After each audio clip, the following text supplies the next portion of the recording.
មុខមាត់យើងសบายមាត់យើងសើចព្រែកយើងបើកធំអញ្ចឹងណាអូនៅក្រោមណាមានច្រើនណាស់គេកំពុងអង្គុយនឹងស្ដាប់យើងនិយាយឥឡូវនេះខ្ញុំនឹងនិយាយអំពី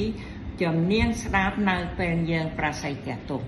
យើងគឺជាអ្នកអង្គុយនៅនឹងទទួលព័ត៌មានគេផ្ញើព័ត៌មានឲ្យយើងហើយ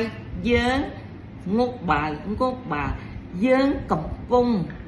ទទួលព័ត៌មានអញ្ចឹងបានគេនិយាយតទៅទៀតឲ្យយើងស្ដាប់ពេលយើងអង្គុយអញ្ចឹងមុខមាត់យើងសบายមាត់យើងសើចព្រែកយើងបើកធំអញ្ចឹងណាចាអូខេអញ្ចឹងណាគេកំពុងនិយាយនៅខាងលើហ្នឹងគេឃើញយើងអូនៅក្រោមណាមានច្រើនណាស់គេកំពុងអង្គុយនឹងស្ដាប់យើងនិយាយ